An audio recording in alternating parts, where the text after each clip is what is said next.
Vamos então ao nosso segundo encontro do Clube do Livro do YouTube. Por que estou fazendo esse clube mais uma vez? Vai ser a última vez que eu falo isso, prometo. Porque eu acho que é muito interessante a gente trabalhar como eu faço no Clube do Livro, só que aqui no YouTube. É claro que vocês não vão ter tudo, não tem o grupo do WhatsApp, não tem as conversas, as referências e tudo mais, mas a parte mais legal... eu acho que é mais legal.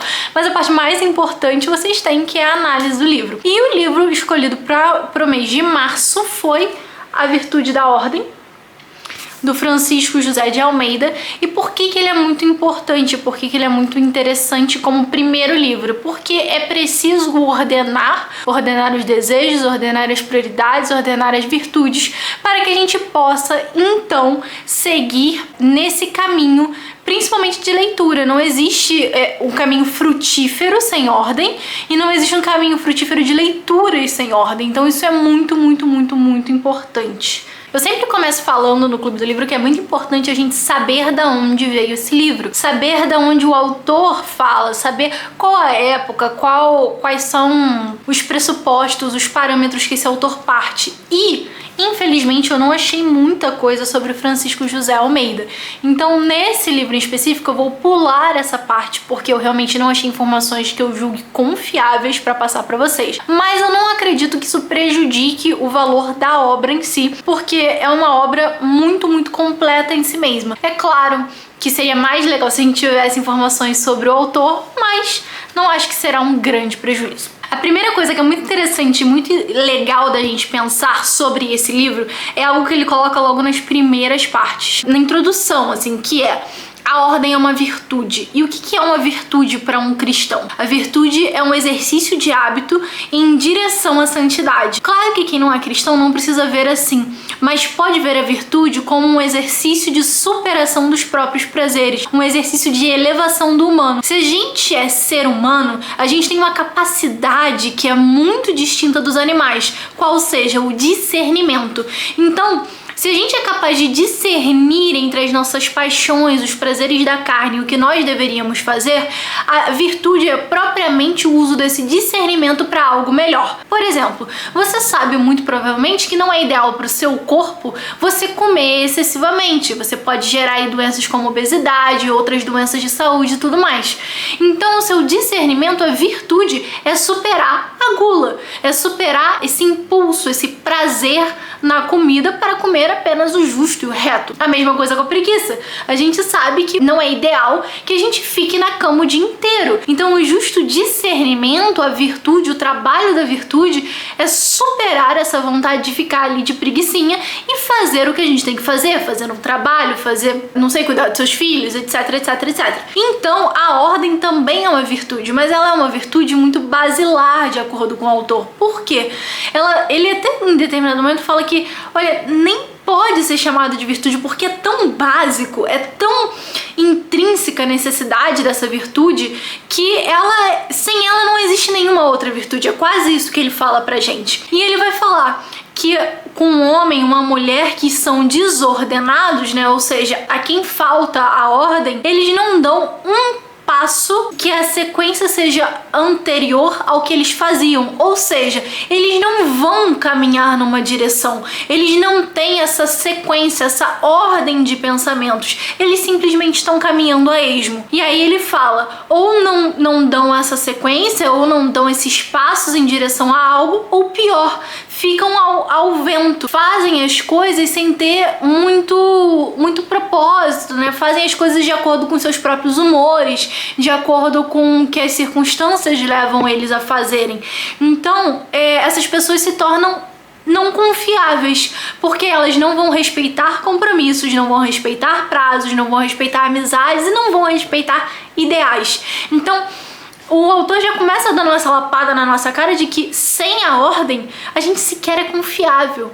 E faz muito sentido, porque se eu me comprometo, por exemplo, com um amigo de vamos tomar um café, mas eu não sei onde meu dia começa e onde meu dia termina, como que eu sei que eu vou conseguir efetivamente ir naquele café? Então, uma pessoa desordenada, uma pessoa sem ordem, uma pessoa que não tem esse justo direcionamento, é uma pessoa que não é confiável. E é uma pessoa que não vai conseguir muitas coisas na vida, porque sem essa direção, direção, sem esse caminho traçado, ela fica ao lado das suas vontades, ao lado dos seus prazeres. Ela não é muito diferente de um animal. Ela não consegue ter ali o humano da coisa, de ter esse direcionamento, essa reta, essa régua da vida humana. Então, a partir disso a gente entra efetivamente no capítulo 1. E no capítulo 1, o autor vai reforçar que a ordem, ela é uma coisa sobrenatural, ela é uma coisa divina. E por que ela é uma coisa divina? O autor fala, Deus só sabe contar até 1. Ou seja, cada indivíduo tem um olhar muito específico, muito sobrenatural de Deus.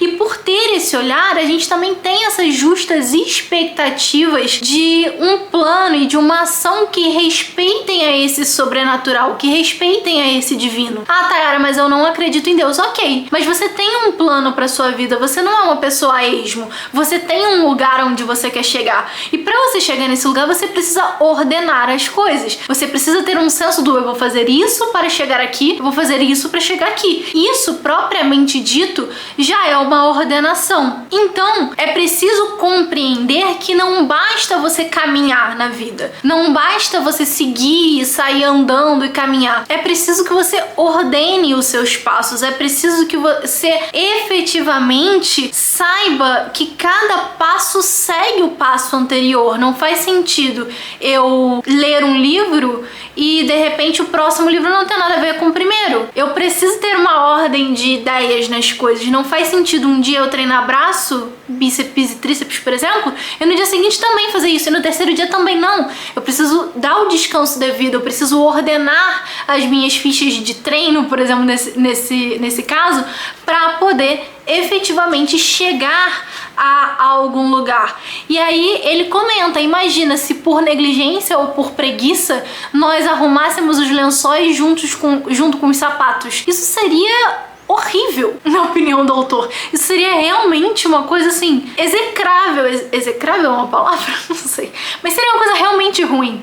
Porque pela nossa preguiça e pela nossa negligência, a gente não soube ordenar a vida. E aí nós vamos dormir na sujeira da rua. Vejam que o autor aqui, ele no início está propondo que a gente entenda efetivamente a ordem como uma virtude. A ordem como uma coisa primária, que não deveria ser vencida pela preguiça, pela negligência. E a ordem leva a noção de prioridades. Muitas vezes a reclamação que eu ouço sobre leitura é que eu não tenho tempo. Só que o tempo, ele é uma questão de prioridade. E as prioridades, elas se tornam mais cruciais em escassez. Quando eu tenho uma escassez de tempo, é muito mais provável que eu saiba determinar o que eu vou fazer. A questão é que determinar o que eu vou fazer perpassa por um juízo de prioridades muito grande. Por quê? O que eu vou ficar fazendo? Eu vou, de repente, assistir uma série ou eu vou ler? O que é mais importante pra mim? Às vezes a série é mais importante, porque eu preciso efetivamente descansar. Mas às vezes eu só tô mentindo pra mim, falando que eu preciso descansar, e ler seria mais produtivo. Então, esse juízo de prioridades, ele demonstra que as coisas não têm o mesmo peso de importância na sua vida. Comer não tem o mesmo peso de ler. Ler não tem o mesmo peso de se entreter. Se entreter não vai ter o mesmo peso de cuidar dos seus filhos, se for o caso. Se entreter não vai ter o mesmo peso de jogar futebol, se for o caso. Então, cada coisa na nossa vida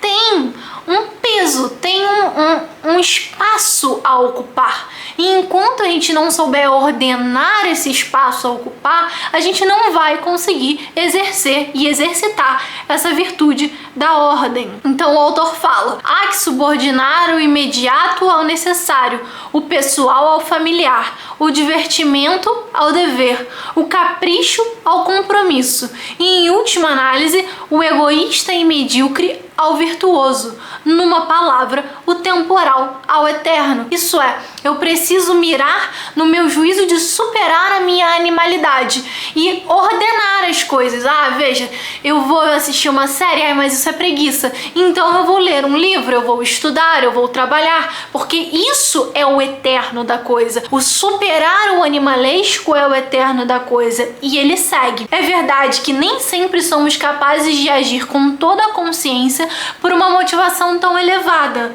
E também é evidente que, mesmo que assim fosse, não chegaríamos a consegui-lo de hoje até amanhã. Trata-se, pois, de duas coisas que alimentam uma a a outra. Primeiro, convencermos-nos de que, efetivamente, a razão última para que vivemos, pensamos ou trabalhamos com ordem está em que assim cooperamos para a realização do plano, o plano divino.